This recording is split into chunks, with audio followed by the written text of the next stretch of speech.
just because you feel like it, just because you want to shake things up. I mean, Ken Penders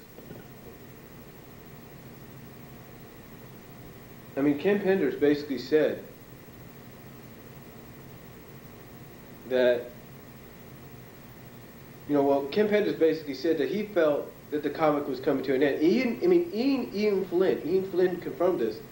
He said that because of the previous writers, this being Ken Penders and a few others, felt that the comic was only going to do 50 issues, that the best way to end it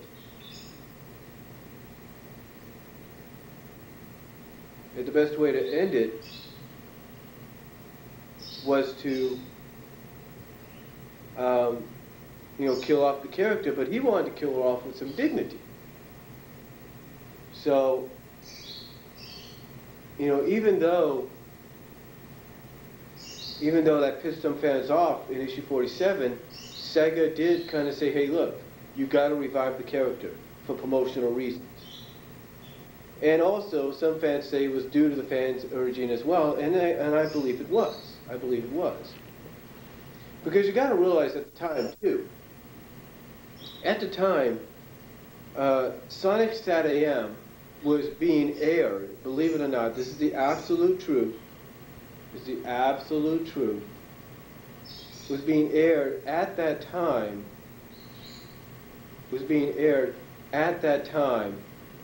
from 96 to 97, or at least 95 to 97, on the USA Network. It was being aired. Yes, it was being butchered, if you will, by edits and all that didn't need to be, but it was being aired, and I think that's why Sega wanted to keep her around for promotional reasons.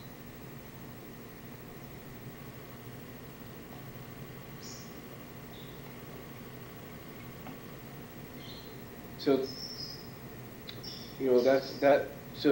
to me, I understand how many feel, because I was upset with issue 47.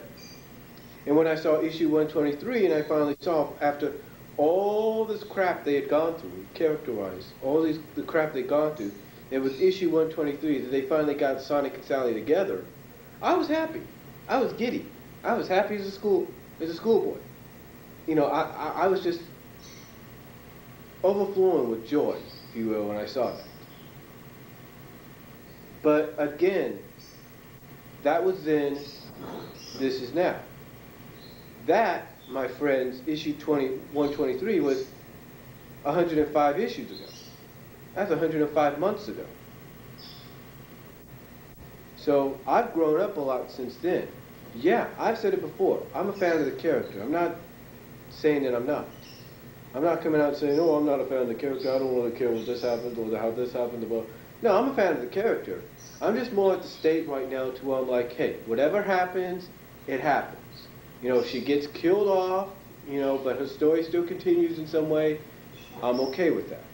If she ends up roboticized or legionized for a year or so, and she's still on the Freedom Fighter side, or temporarily goes to Robotnik's side and then comes back to the Freedom Fighter side, I'm okay with that too. Because one thing you gotta realize is this is not the first time something like that would happen if it happens. It's not the first time, folks. No, as a matter of fact, I'll give you an example. One of the cartoons that USA aired in the mid-90s was the Street Fighter cartoon. And I remember watching a little bit at the end. I remember watching the end of the first episode of the Street Fighter cartoon on USA Network.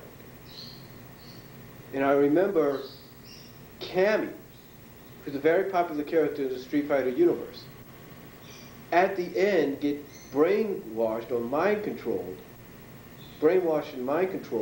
by Bison, to the part that she attacked Guile, said something that shocked Guile, and then from what I read on Wikipedia, this whole thing lasted, with her being on Bison's side, at least for a season.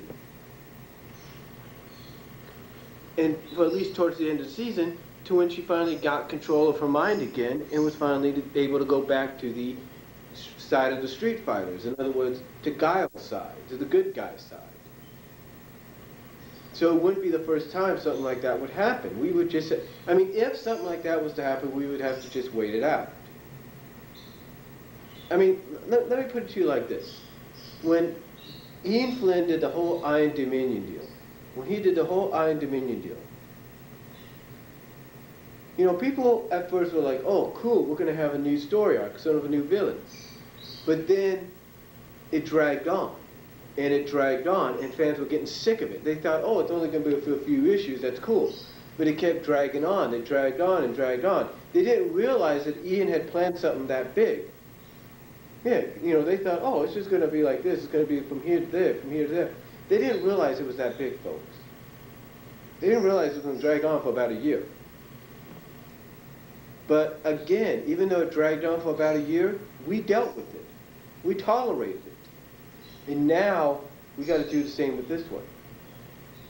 We got to tolerate and deal with the effects, no matter how bad they are, for about a year or so, according to what Ian Flynn and Paul Kaminski are saying. We got to deal with it. But again, honestly, I'll be honest with you, I hope nothing does happen to the Sally character. I hope not. But if it happens, there's a reason. We can't really do nothing about it. You know, it's like I said, if you want to look, you want to hear somebody say something similar to what Ian Flynn's trying to do, look up that Triple H CM Punk contract signing. Look that up on YouTube. Listen to what CM Punk says by the fact that he wants everybody to enjoy it, not just a small majority. That's exactly what Ian Flynn and some of the fans that follow Ian Flynn want as well. They want everybody to enjoy it. They want no complaints. But the problem is, just like Triple H said, there's going to be a majority of fans that like things the way they are. You know. But again, we're just going to have to wait. And then when you want to compare it head writing-wise, Ian Flynn, look, here's the honest opinion. I have my opinions about Ian Flynn. Yeah, I don't like the fact that he's banned me out of his Bumble King form for no reason whatsoever. What? Just because I got close to the truth sometimes. Big deal. I'm not the only one that probably will. And I'm not probably going to be the last one that does that. But he is a good writer, but the only problem, the only flaw he has is just like with Vince Russo. When Vince Russo was doing the head writing for WWE during the Attitude Era, he came up with some great ideas. Everybody liked it. But now, Vince Russo's more like, hey, I'm just going to constantly do shock value almost every other week, or if not every week, to get people's attention. To get people talking about TNA, Impact Wrestling. And that's what Ian Flynn's doing with the Sonic comic. He's doing that to get people's attention. He's getting it to where people will talk about the Sonic comic book from Archie Comics.